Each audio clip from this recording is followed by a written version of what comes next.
और इस वक्त की दूसरी बड़ी खबर आपको बता दें, एक देश एक चुनाव पर बड़ी जानकारी सामने आ रही है। सरकार गिरी तो बचे कार्यकाल के लिए चुनाव होगा, ये प्रस्ताव रखा गया है। जो रिपोर्ट दी गई है, अगर 1 साल बाकी होगा तो नई सरकार सिर्फ 1 साल के लिए होगी।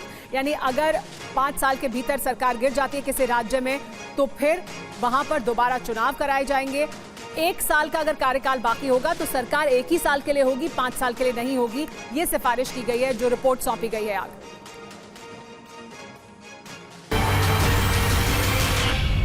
एक और बड़ी जानकारी, एक देश एक चुनाव से जो जुड़ी हुई रिपोर्ट है, उससे जुड़ी हुई एक देश एक चुनाव कमेटी की रिपोर्ट पर एक और खबर सामने आ रही है। पहले चरण में लोकसभा विधानसभा चुनाव एक साथ होंगे, यानी पूरे देश में लोकसभा और विधानसभा के चुनाव एक साथ होंगे पहले चरण में। दूसरे चरण में लोकसभा, विधानसभा, निगम और पंचायत चुनाव भी साथ में होंगे, यानी पूरे देश में एक ही वोटर लिस्ट होगी।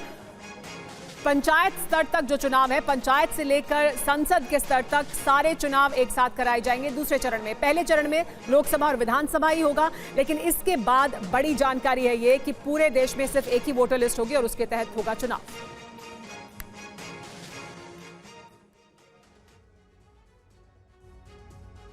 एक देश एक चुनाव पर राष्ट्रपति को रिपोर्ट सौंप दी गई है। कोविंद कमेटी, यानी पूर्व राष्ट्रपति कोविंद की तरफ से जो कमेटी ने सिफारिशें की हैं, ये वो आपको बता देते हैं। और बड़ी और अहम सिफारिशें हैं। लोकसभा और विधानसभा चुनाव एक साथ कराए जाएं, ये सिफारिश की गई है। दूसरी बड़ी बात यह कि लोकसभा चुनाव के 100 दिन के भीतर निकाय चुनाव भी कराए जाएं। कोई विधानसभा बीच में भंग हो तो बचे हुए कार्यकाल के लिए चुनाव होगा, लेकिन सिर्फ उतने ही कार्यकाल के लिए होगा। अगर चुनाव में 1 साल का वक्त हो तब भी 1 साल के लिए ही चुनाव हो। किसी भी चुनाव के लिए single voter list, voter ID card ही बने, यानी एक ही वोटर लिस्ट हो और एक ही वोटर आई कार्ड हो, चाहे आप पंचायत के स्तर पर चुनाव में हिस्सा ले रहे हो या आप सांसद के लिए वोट कर रहे हो। अनुच्छेद 325 में संशोधन हो ताकि सिंगल वोटर लिस्ट बन सके, ये सुझाव दिया गया है। 47 में से 32 दलों ने वन नेशन वन इलेक्शन का समर्थन किया है, यानी बड़ी तादाद में राजनीतिक दलों द्वारा भी इसका समर्थन किया गया है। हमारे साथ पीयूष पांडे जुड़ गए हैं। पीयूष, कई जो सवाल थे लोगों के मन में कि किस तरह से होंगे चुनाव, अगर कोई सरकार बीच में गिर जाती है तो फिर क्या प्रक्रिया होगी, और वो तमाम बिंदु अब एक एक कर साफ होते जा रहे हैं। तो क्या और बड़ी बात यह है कि 47 दलों में से 32 ने तो समर्थन किया है, यानी बड़ी संख्या में समर्थन है।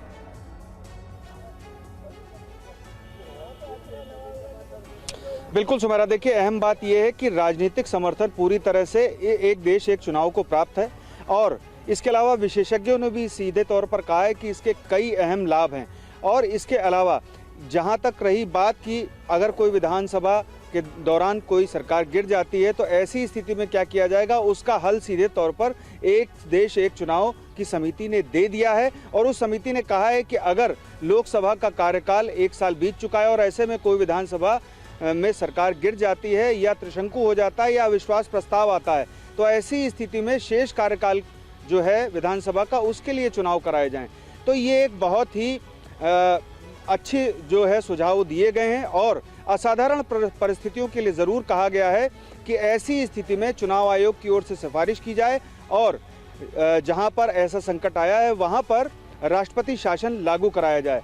कई अहम अनुच्छेदों में सीधे तौर पर संविधान संशोधन की जो सिफारिश है वो की गई है। और एक और अहम बात की गई है कि अगर किसी भी सूरत में कहीं लोकसभा का कार्यकाल अगर खंडित होता है, यानी कि लोकसभा के चुनाव के बाद अगर सरकार कहीं गिरती है, तो ऐसी स्थिति में शेष बचे हुए कार्यकाल के लिए ही चुनाव कराया जाए, यानी कि विधानसभा और लोकसभा में समान व्यवस्था।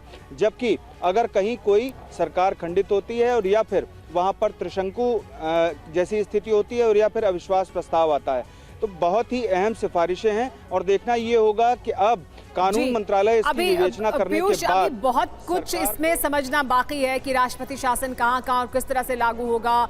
अगर त्रिशंकु की स्थिति बनती है लोकसभा की या विधानसभा की, तो फिर क्या प्रावधान होंगे, यानी अभी और डिटेल में इसकी और जानकारियां निकलकर सामने आएंगी।